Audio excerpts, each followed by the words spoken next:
nataka tuangalie hii. Ukiona mtu ako na followers wengi, usidhani huyo mtu ni celebrity.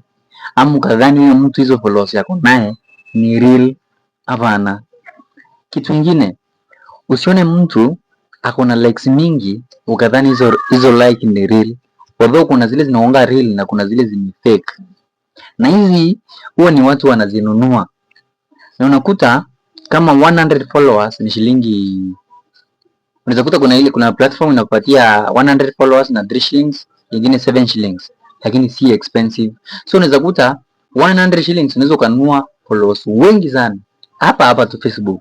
Najua wengi hawajui hiyo. So nataka kukuonesha vile unaweza ukanunua hizo, vile unaweza ukanunua hizo followers na unaweza ukanunua hizo likes. So usiona mtu ako na likes mingi ama nini followers wengi ukadhani ni kweli. First of all, ukitaka kujua zile ambazo ni bandia, first of all itaficha profile ya mtu. Kuna watu mimi najua nikionyesha profile zao watalalamika na itakuwa ni kesi. First of all, unaona hii profile hapa hapo kwa follow, ukiona unajaribu kuangalia ako na followers wangapi, inasema oops, unaona hiyo. First of all ujue ni fake au si followers wake real.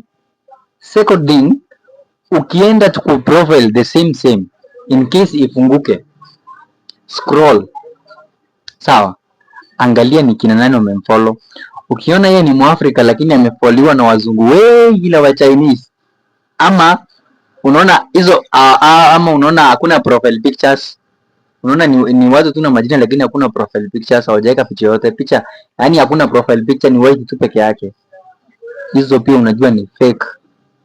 The same, rudi enda hapo kwa likes, angalia likes. Huyu jamani Mwafrika lakini wazungu ndio wamemfollow sana, ndio wamelike hata picha zake, hiyo pia utajua hiyo ni fake pia. Na hii platform ndio hii hapa, unaona unaenda kama ni kwa Facebook, unaenda kwa Facebook, kama ni Instagram, na Instagram, kama ni YouTube, platform zote ziko hapo, paka WhatsApp zote ziko hapa, unaziona ndio hizo zote ziko hapa. So una select ile unataka. First of all unachagua ni watu wangapi unataka, unachagua ni followers wangapi unataka, unaweka link ya hiyo picha yako ama account yako unataka ikuwe na followers. Kama ni picha unataka ikuwe na likes mingi, unaweka link ya hiyo picha yako. Alafu hivyo tu, unaona ile amount unaona vile ni kidogo, 100 followers unaona vile ni kidogo. Hivyo tu unakuta mtu amepata, lakini pia inasaidia, acha niseme, lakini ni ukora. Engagement hiyo inasaidia pale kwa table lakini ni ukora.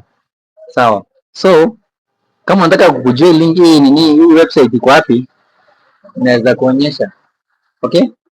Lakini ujue ni ukora. Sawa.